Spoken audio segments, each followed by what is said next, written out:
So, good evening, good evening, good evening. We're going to talk about Shy Havertz. Oh, he's misunderstood. Oh, Chelsea didn't get the best out of him. Some of the drivel I hear is just hilarious. They're all trying to convince themselves that Kai Havertz was on their shopping list this summer.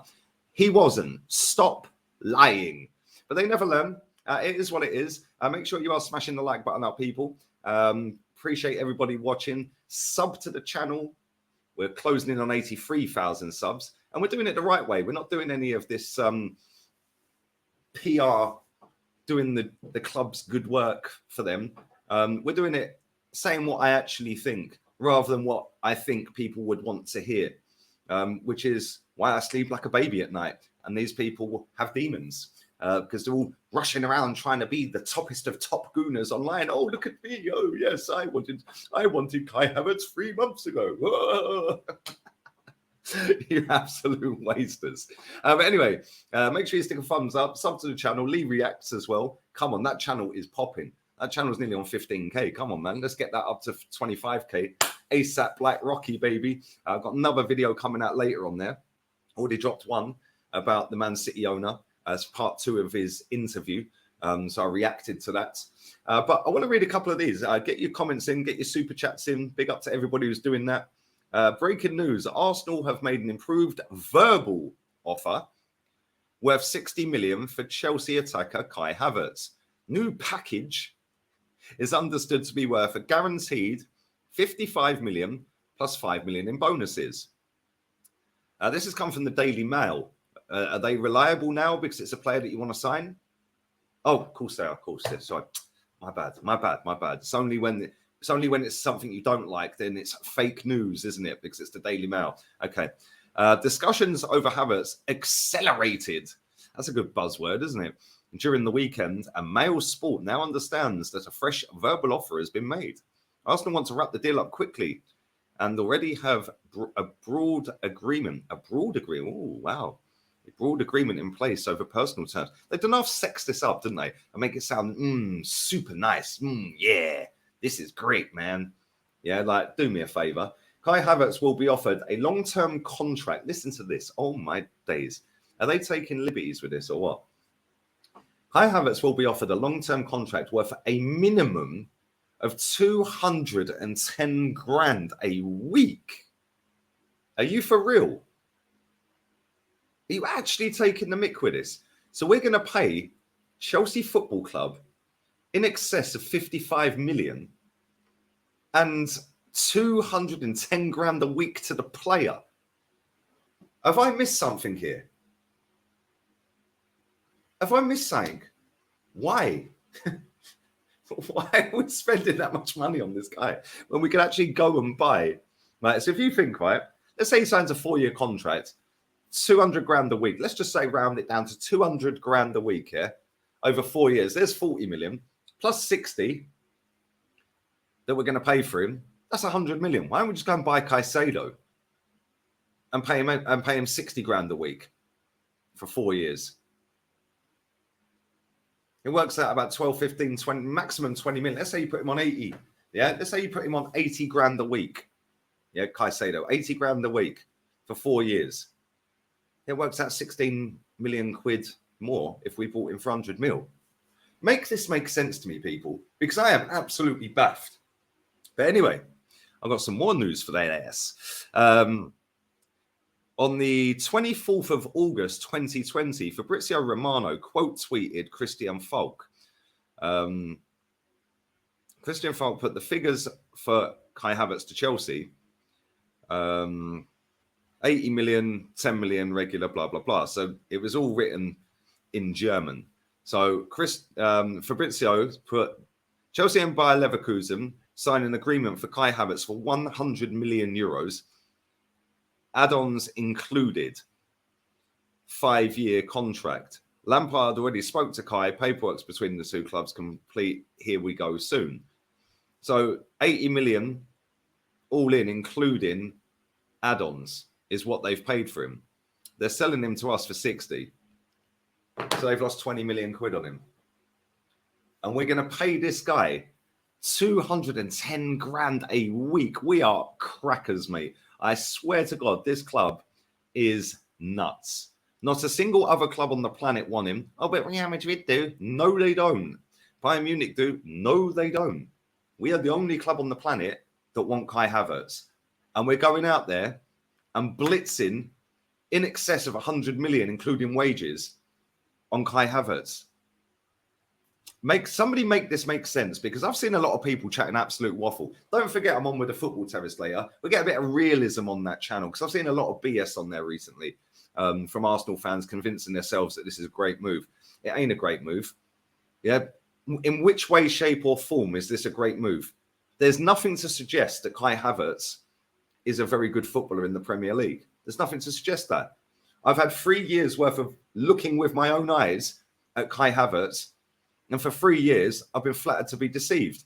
What does he do? What is he good at? His passing's not as good as Odegaard, so we can't play him at a 10. Right? Defensively, he's woeful, so we can't play him as an 8. Striking-wise, so if you play him as a striker, well, he ain't got elite level finishing. So he ain't going to bag you enough goals. Oh, but Lee had the second most runs into the box. So we're spending 60 million plus 40 on wages for the second most runs into the box after Erling Haaland. These people deserve everything they get. Yeah, honestly, unbelievable levels of delusion. Yeah, so because he runs into the box a lot means he's a good player. Well, not really. His ball striking's woeful. His hold-up play's woeful. His passing's, it's all right. It's not great. Does he excel at anything? No, he doesn't. So we're now in our heads as Arsenal fans, not me, but a lot of them, are now sitting there going, well, he can play in the half spaces. What the fuck are you chatting about?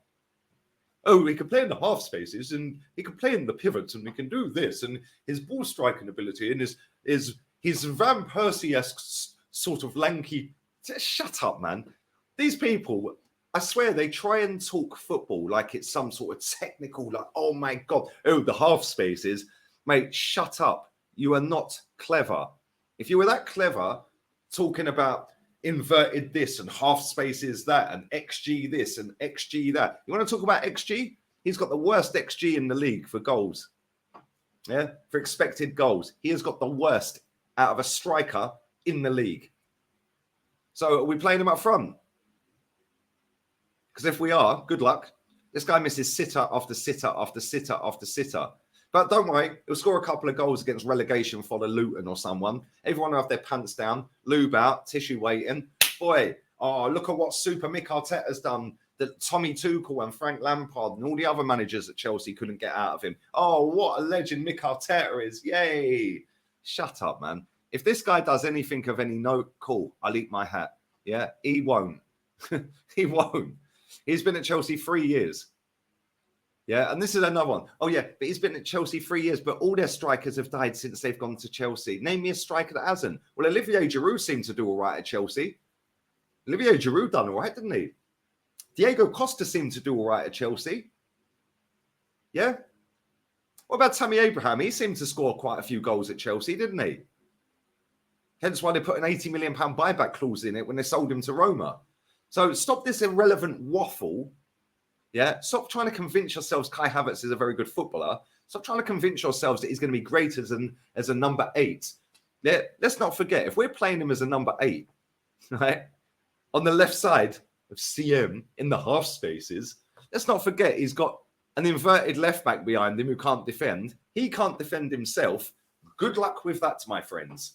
Go and buy a proper midfielder. If that is what you want to do and you want a midfielder there, go and buy a proper midfielder. Go and buy somebody who can score a load of goals if you want a striker. But again, this smacks of cost saving for the owner. We're not going to go and do 60, 70 million on a striker. We're not going to go and do 60, 70 million as well on that midfielder that we need. So what we'll do is we'll go and buy Kai Havertz, overpay for him, yeah, which is cool. If you want the player that badly, overpay. But we're going to overpay for him, but it's still going to work out cheaper than going and buying 2 players. But he can play in the 2 positions. Good luck. Yeah, good luck with that, mate. Unbelievable. Unbelievable, Jeff. Let me know your thoughts and feelings and all of that. Leave it in the comments section. This looks like it is going to get done. I, for one, am not backing this absolute waster of a footballer. I am sick to death of Chelsea rejects. Until he proves otherwise, he can jog on. Yeah, and that's how it should be. Don't just, because now he's got the shirt on, I have to back him. Shut up. What are you chatting about? Oh, I have to back him because he plays for the club. Does that rule apply from Nicola Pepe then? Or Rob Holding then? Because these people don't believe the crap that comes out their mouth. Oh, if he's wearing the shirt, I'll back him. No, you won't. She didn't back Nicola Pepe, did you?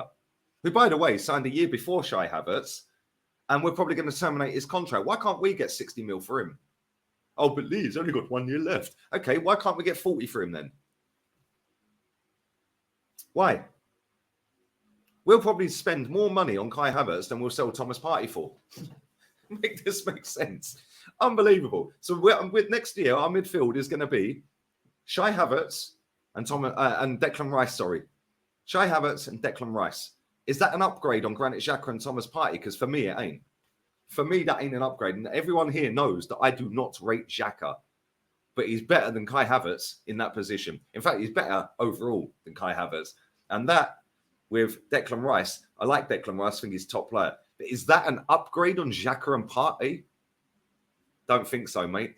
Let me know in the comment section what you guys think. I'll be back again with a video about Lavia. Because again, oh, yes, sketch Lavia. Yay. Okay, we're going to get rid of Partey. And we're going to go with Lavia, Rice, and Havertz. And we're getting rid of Xhaka. Oh, my days. But this lot is talking about 9 out of 10 winders again. They never learn. They never, ever, ever learn. And I sat here last year. I rated last summer winder 4 out of 10. Oh, you're toxic and negative. Yeah, come Christmas, they were all crying about a thin squad because we didn't do what was required. We're going for players. Granted, they're going out there and trying to get players in, which I rate early as well. But at the same time, this club will not have a squad big enough to compete on all fronts. And again, one Declan Rice injury, and then it's Lavia with Havertz. Or Jorginho. And, oh my day, Jorginho and fucking Kai Havertz in midfield. Goodbye.